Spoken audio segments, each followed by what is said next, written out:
عليكم مساء النور عليكم. اليوم غادي نديرو واحد طورطه ديال الفريز. غنصوبوها بالبسكوي بغوطون. تنحتاجو فيه 3 ديال اصفر البيض، كنحتاجو فيه 130 غرام ديال سنيده، كنحتاجو فيه 150 غرام نتاع الزبده، وتنحتاجو 200 غرام ديال الفورص، وتنحتاجو واحد معلقه ديال فاني، وخماره نتاع الحلوى 8 غرام اولا 11 غرام على حسب كل واحد شنو متوفر عنده. ودابا مباشره غادي نبداو نخدموا العجين ديالنا.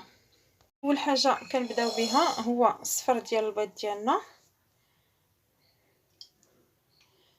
كنديروا صفر البيض،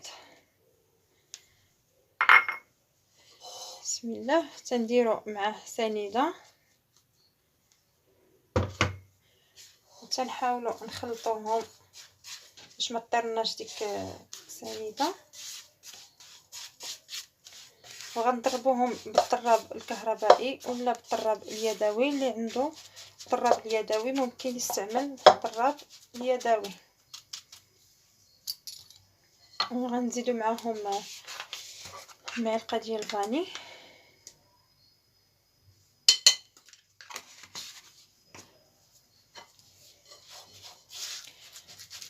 هذا البسكويت كيجي زوين والمنظر ديالو كيجي حتى هو زوين، والمذاق ديالو رائع وتيجي مقرمش.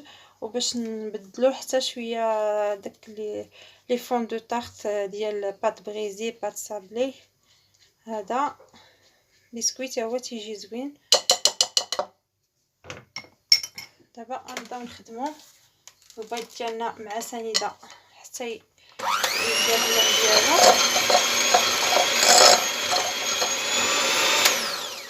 انا باش ما نديرلكمش بزاف ديال الصداع غادي نحبس تنسالي التطراب ديالي ونتلاقاو باش نكملوا الباقي المقادير. كتشوفوا كنبقاو نخدموا البيض ديالنا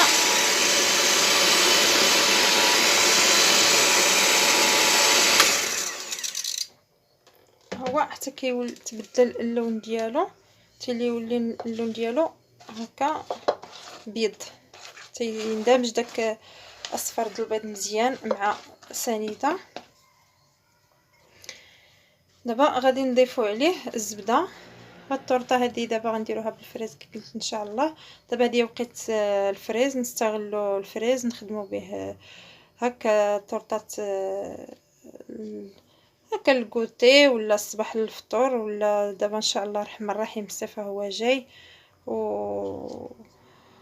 هاد الشبح ديال كورونا مشى علينا لهنا يردو. اللي عنده حبابو غيجيوه من برا، واللي عنده حبابو هنا ويمشي يفرح بيهم ويعرض عليهم ويدير لهم فريز دابا موجود، يدير لهم طورطات ويفرح بيهم. باقي ان شاء الله نديرو سلسله ديال الطورطات باشكال مختلفه وتعميرات مختلفه. هذه ان شاء الله غادي نديروها بهذا بكريم وسيترون تتجي زوينه مع الفريز. دابا غندير الزبده ديالي وغادي نعاود نبقى نطربها بالطراب حتى تندمج هذاك الزبده مع صفر البيض. انا كنقطع الطراب لان كيدير صداع، باش ما يديرلكمش صداع نتوما كتصنتوا كتشوفوا الفيديو. انا غادي نطلق ان شاء الله ونتلاقاو ملي ندوب لي الزبده ديالي مع هاد ابيض مع البيض وسنيده عفوا.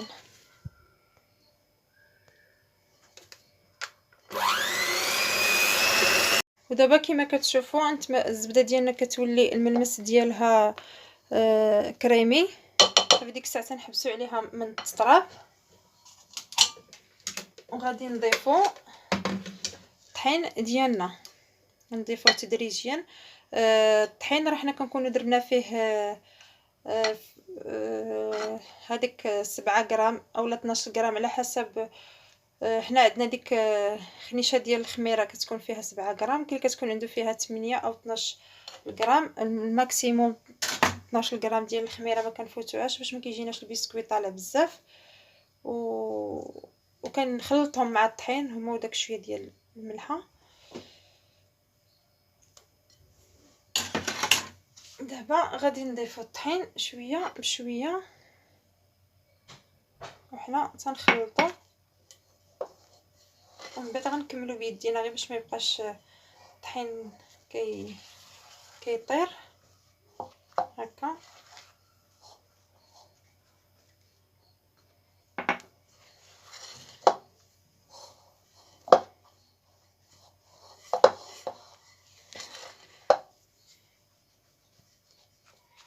والاشاره هاد الطورطه هادي ديال الفريز او تاختو فريز او سيترون، يعني راه في المحلات كتباع بالثمن ديالها يعني طالع بزاف شويه، كل واحد يصوبها هكا في دارو طيح عليه رخيصه وكتجي رائعه. والمذاق ديالها المذاق ديال الحامض مع الفريز كيتماشى مزيان.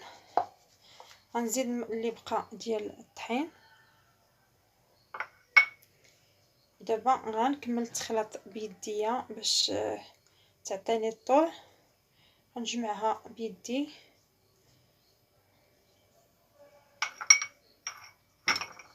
بسم الله.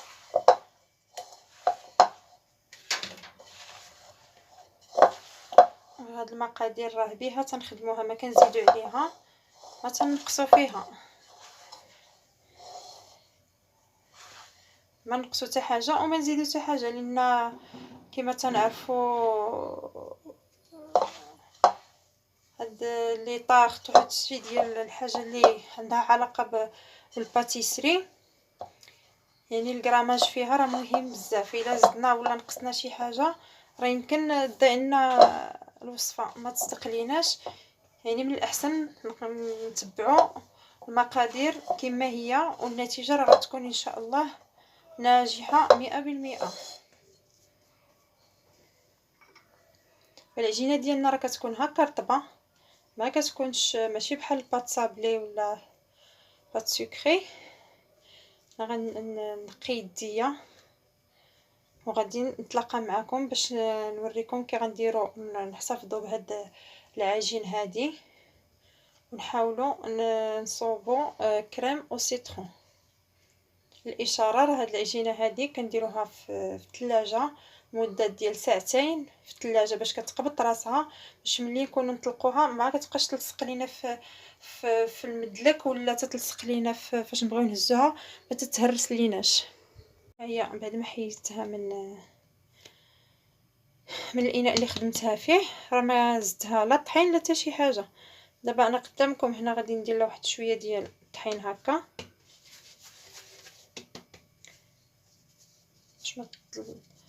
باش تبقى ليا يعني غير كنجمعوها كنحيدوها من الاناء ما كتبقاش تتلصق ولا هذا. دابا غادي نديروها في بلاستيك وندخلوها للثلاجه مده ديال ساعتين. نديها للثلاجه نحتفظ بها وندوزو من بعد ذلك نقي سطح العمل ديالي وغادي ندوزو باش نخدمو كريم او سيترون. ونصوبو الكريم سيترون ديالنا او كريمه الحامض. كنحتاجو فيها جوج ديال البيضات، 150 غرام نتاع الزبده، 130 غرام ديال السكر، عندنا عصير ديال 3 د الحامضات كبار، وعندنا لو زيست ديالهم او دوك القشور ديالهم تنحكوها، وعندنا الماء اللي غنديرو فيه جوج ديال الوراق ديال الجيلاتين.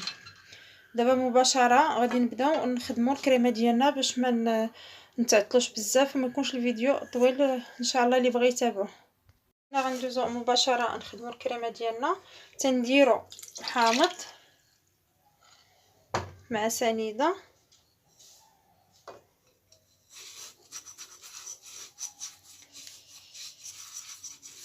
مع قشور ديال الحامض.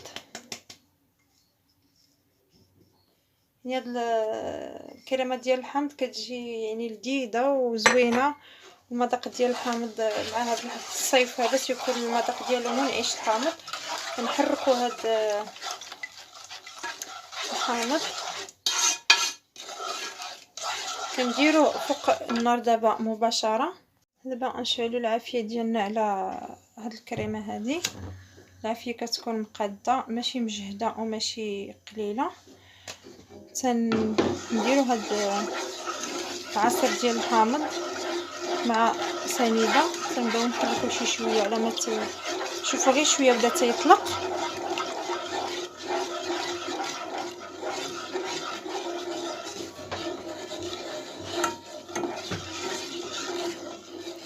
من بعد كنحاولوا تناخذوا هاد البيضات ديالنا تنحاولوا نهرسوهم هي شي شويه هكا، وكنضيفوهم مباشره على هاد الحامض اللي فوق النار، وتنبقاو نحركو ما تنحبسوش يدينا للتحراك باش ما يطيبلناش هاد البيض. وغير تنشوفوا البيض ديالنا بدا مع هاد الخليط د الحامض والسنيده، غير اون فوا تنشوفوا الغليه بدات تطلع فيه بحال اللي كنصوبوا كريم باتيسري، غير كنشوفوا الغليه طلعت صافي تنحبسوا باش ما تيطيبلناش البيض ديالنا، وتنخويه في واحد الاناء اخر باش تيبرد باش ما تيزيدش يكمل الطياب ديالو. حيت هنا كنعرفوا ان الكاسرونه واخا تنحيدوها بعد خطره تاع النار تتبقى شاده السخونيه. دابا غنبقاو نحركو هاد الكريمه ديالنا حتى تطلق مزيان. والاشاره هاد الكريمه ديال الحامض ممكن اللي بغى يعوض الجيلاتين بمايزينا، ما عندوش الجيلاتين وكاينه مايزينا ممكن يعوضها بمايزينا، واللي ما عندوش مايزينا ممكن يعوضها بكريم باتيسري. يعني ثلاثه د الحوايج ممكن اننا نخدموا بهم هاد الكريمه ديالنا، يا العفو يا الجيلاتين يا مايزينا يا اما كريم باتيسري الا كانت متواجده عندنا. دائما كما كتشوفوا حنا كنحركوا هاد الكريمه ديالنا. هو دابا تيبان لي البيض مع الحامض مع السكر سنيده منسجم مزيان. تنحبسوا وتنشوفوا واش بدا يدير دوك البويوقات مازال. ودائما كي قلت النار تكون متوسطه باش ما يطيب ليناش هذاك البيض ديالنا. دائما تنحركوا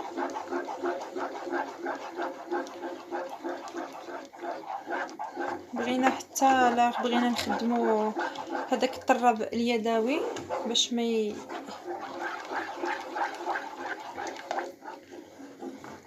نزيدو نتحكموا في الخليط مزيان. ها هو نحيد هاد المغرفه ونخدموا هكا. في انا بان ليا راه هاد البيض بحال اللي بدا تيختار شي شويه.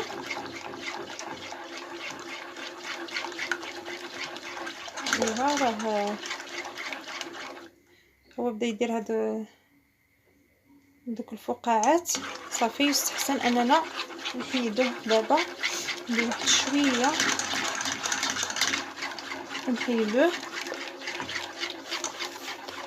ونردوه. انا دابا غندير هادوك الوريقات نتاعي الجيلاتين كما كتشوفوا هما دابا غنديرهم في الماء يطلقوا باش نضيفوهم على هاد الخليط نتاع الحامض. من نحيدوه هانتوما كتشوفوا هو اختار تقال ما بقاش كيف ما كان. غنحيدوه على النار مباشره كي نحيدو من فوق النار غنردو الاناء اللي ما تيشدش السخونيه باش ما يبقاش البيض ديالنا يكمل الطياب ديالو، باش ما طيعناش الوصفه.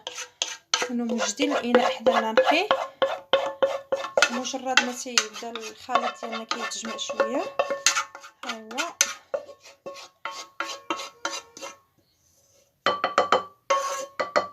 كنردوه للاناء.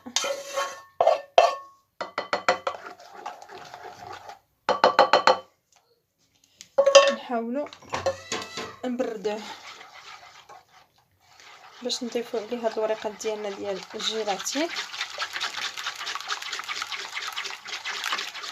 شويه. هاد الطورطه ديال الحامض راه كتجي يعني رائعه مع المذاق ديال الفريز كتواتى. شوف ورقه الجيلاتين ديالي هما دابا نعصروهم مزيان بالماء نديروهم هنا وسط الجيلاتين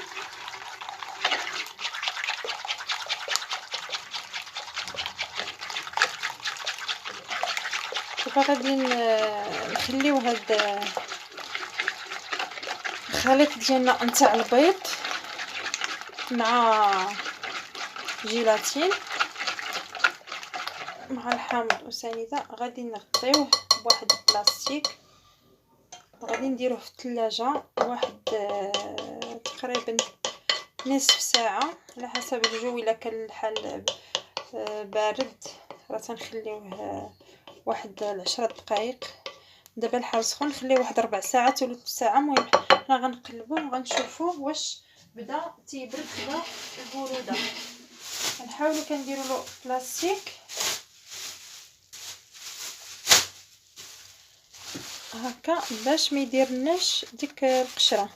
كنحاولوا نغطيو الكريمه هكا به، نلصقوها عليه هكا وغنديروها في الثلاجه تبرد لنا واحد شويه، واحد ربع ساعه على ما ننظفوا سطح العمل ونرجعوا ديك الساعه نكملوا الوصفه ديالنا. لما الكريمه ديالنا وجدات بردات مزيان، خلينا واحد ربع ساعه تنحيدوا عليها بلاستيك.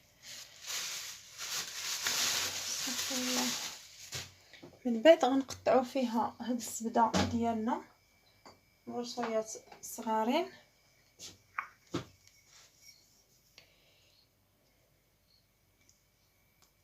قطعوها طريفات صغار.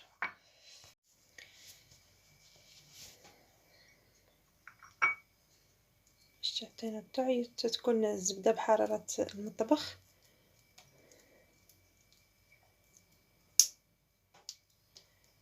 ان شاء الله في اخر الفيديو غنعطيكم الثمن ديال هاد الطرطه، لان هذه واحد السيده اللي طلبتها ليا. حاولوا نديروا الزبده ديالنا كامله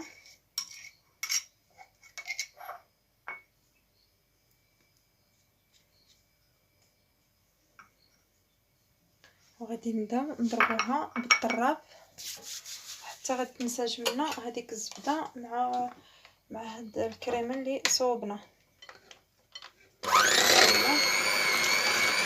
باش ما غنديرش صداع بزاف، المهم غنتبعوا هاد الزبده ديالنا هكا بالطراب، تنطربوا حتى كتولي لنا الزبده منسجمه مع الكريم نهائيا، ما تتبقاوش فيها شي طريفات ولا حبيبات صغار.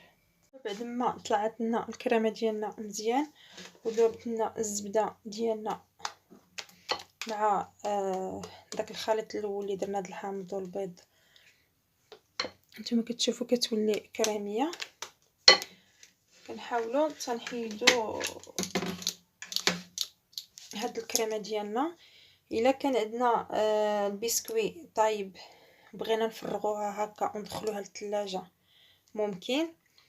كنا بغينا نسبقنا الكريمه وهي الاولى وعاد خدمنا البسكوي، يمكننا نخليوها حتى كتوجد. الا كانت عندنا واجده كنخويوها هكا مباشره، ما كانتش واجده تنديروها في البوش ونخليوها في الثلاجه حتى كنوجدوا العجين ديالنا وتنطيبوه وتنخويوها فيه. دابا غنجيبو جيب الحلواني غنفرغوا فيه هاد الكريمه ديالنا وغنحتفظوا به في الثلاجه على ما نوجدوا داك الفون ديال لاطاخت ديالنا او العجينه ديالنا طيب. ومن بعد غادي نعمروه بها مع الفريز كما قلنا. صافي غنجمع الكريمه ديالي غنحتفظ بها في الثلاجه ريتانا غنوجدوا العجين ديالنا ونلقاو الكريمه ديالنا شدات راسها. نحاولوا نسدوا هاد ندير هاد الجيب ديالنا باش الكريمه ديالنا ما دير لا قشر لا والو. حنا نحتفظوا به دابا في الثلاجه هكا حتى نوجدوا العجين ديالنا. هما كي كتشوفوا العجينه ديالنا هي بردات خرجناها من الثلاجه.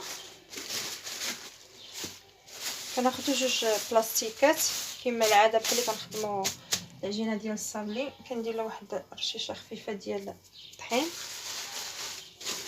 ملي كدار في الثلاجه ما تتبقى لا تلصق لا والو. كنحطوها على بلاستيكوس، ندير واحد شويه ديال الفرص عليها، نغطيوها بطاط ديال البلاستيك. وكنحتاجو لهاد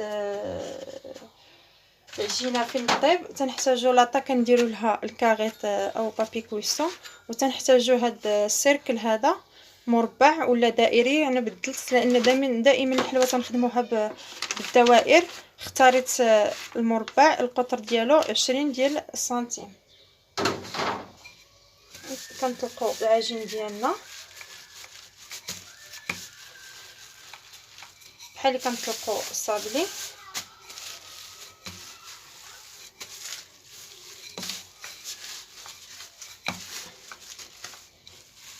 ومن بعد دابا راه حنا شعلنا الفران، خليناه كيكون تيسخن على درجه مرتفعه. ومنين غنحطوا فيه هاد العجين ديالنا، عجين ديال البروطون اللي قلنا بدلناه بالمعتاد اللي كنديروا دائما، عجينه صابلي بات بريزي، يعني حتى هذا كيجي رائع لا في المنظر ولا في المذاق. غنطلقوه، ما تيكونش غليظ وما تيكونش رقيق لان هذا فيه خميره باش كيجينا السمك ديالو مقادد.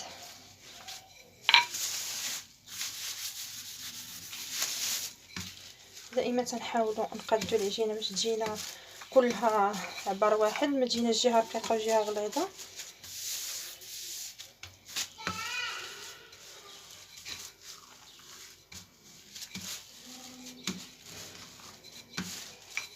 نحاولوا نعبروا المربع ديالنا، يعني هاد القياس راه مزيان باش غنخدموا الحلوه ديالنا.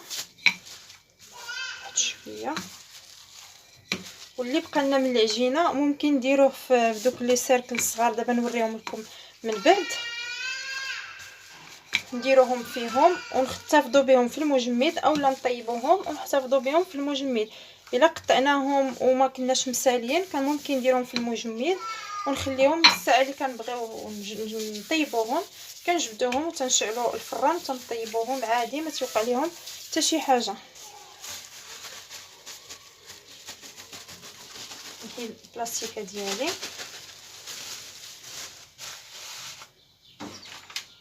وغادي نقطع هاد العجين ديالي هكا، ونحيدو هاد الزوائد ديال العجين.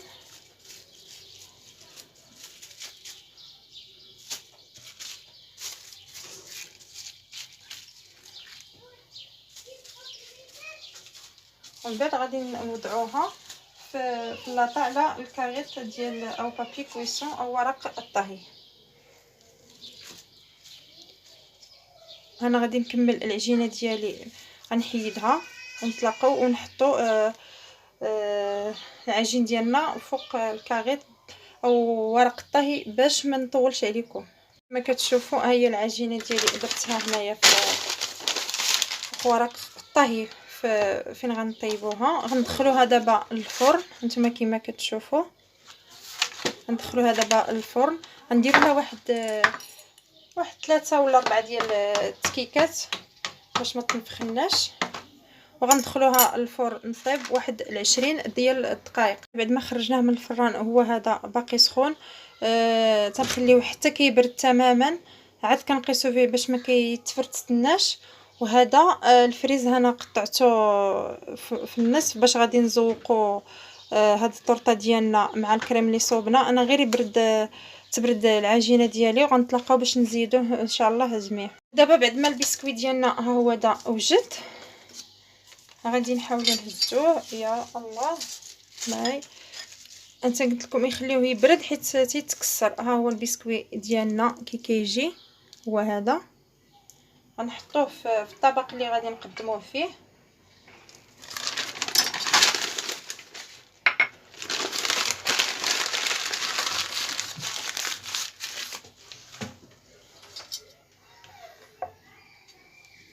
غنقرب لكم هاد البسكوي هذا غادي نزينوه كي قلنا بالكريمه. دابا غادي نديرو هذا الكراميل اللي كنا خدمناه كما قلت لكم، ها هو كيبقى ما تيجمد ما والو. غادي نخدموا به. غنديروا لواحد الكوش صغيره رقيقه تعطيه واحد المذاق اليد، تيزيد يبنن هاد الطورطه ديالنا. غنحاولوا ندهنوها على البسكويت كامل.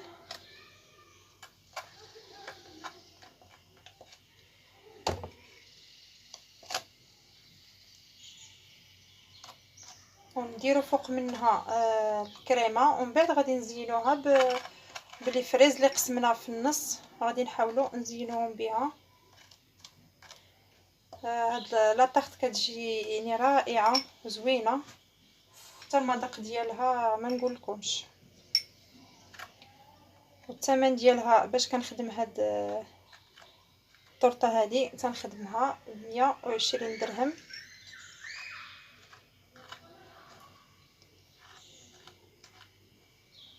هي دابا دهنا لها هاد لاصوص ديال هاد الكراميل، غتعطيها مذاق رائع مع كريمه ديال الحامض. دابا غنبداو نزينوها بهاد الكريمه. بسم الله. كل واحد والبوش اللي عنده، اللي بغى يزينها بوش هادو كيكونوا انواع. اللي بغى يزوقها باي،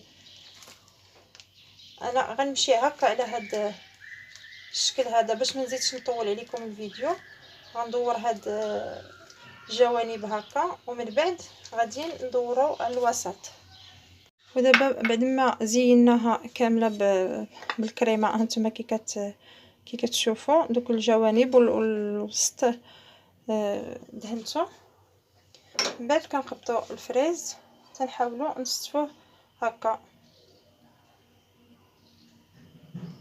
غنستفو تنحاولوا نجيبوا الذره باش يجينا داير هكا.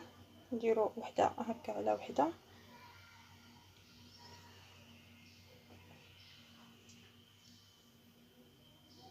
حتى كنجيبوا الذره كامله على الحلوه ديالنا.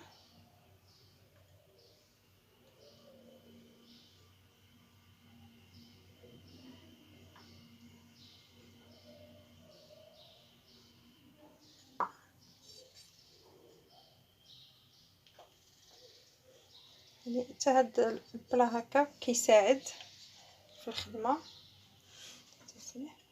انا غنكمل التزيين ديال الطورطه ديالي هكا بالفريز كامله. نتلاقاو ملي نكملوها بالتزيين. كما كتشوفوا الطورطه ديالي هي اللي وجدات، جات رائعه في المنظر، والمذاق ديالها ما نقولكمش. كان اللي بغى يزينها يزيد يزينها بشي. درت له واحد شويه ديال اللوز كونكاسي هكا في الجوانب فوق داك الجهه د لاكريم اللي بقات خاويه. نزينو الطبق ديالنا هكا. وكنتمنى تجربوا هاد الطورطه هذه اللي صوبت بهاد البسكوي اللي كتجي زوينه ورائعه ومذاق ديالها بنين. ونتلاقاو في شهوة الضحى مع سناء في وصفه جديده. واللي ما باقي ما تابوناش في القناه ديالي تابونا، واللي مابوني بارطاجي القناه ديالي. وبالصحه والراحه، ونتلاقاو في شهوة الضحى في وصفه جديده ان شاء الله.